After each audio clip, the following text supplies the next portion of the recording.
Gentleman is recognized. Thank you very much, Mr. Speaker. I want to begin by thanking my friend not only for yielding, but for his distinguished 4 years as the chairman of the Interior Appropriations Subcommittee. I want to congratulate my good friend, the former ranking member and now the new chairman of the House Interior Appropriations Subcommittee as well. They worked very well together over the last several years. I know they'll continue to work well together, and I know that we'll continue to do good work on that committee.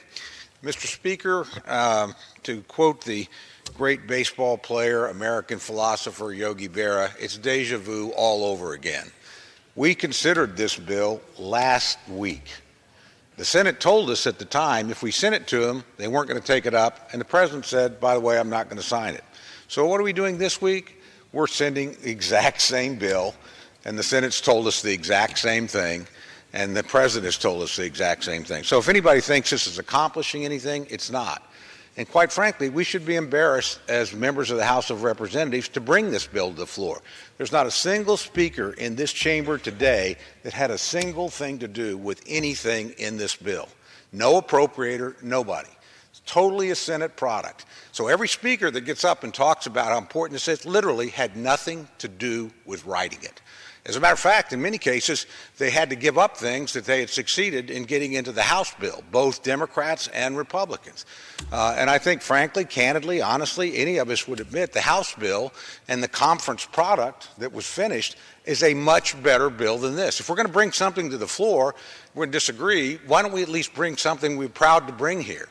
Nobody should be proud to bring a bill that actually cuts what the House did in Indian health care by $135 million. Nobody should be proud to bring a bill to the floor that cuts $26 billion out of the Bureau for Indian Affairs, which we all agreed on collectively, and were concessions, frankly, that we were going to win in the course of a conference. So the bill's an embarrassment, and the outcome is going to be predictable. The Senate is not going to pick it up. The President would not sign it if it were sent to him. And so we've wasted an entire week.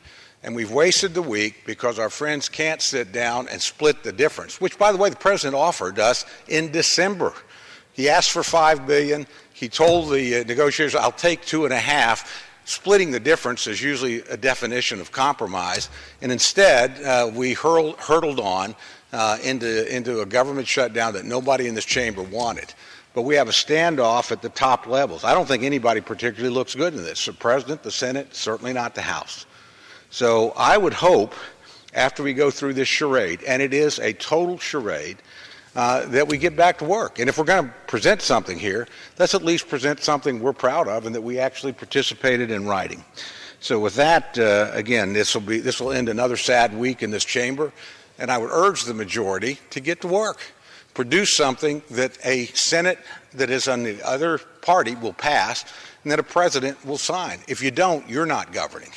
And to just be immovable and then point fingers as if other people are responsible, people that actually offered you a compromise that split the difference in December that would have avoided the entire shutdown, I think the responsibility is pretty clear for who brought the government to a close, and that's our friend's failure to sit down and negotiate seriously with the United States Senate and with the President of the United States.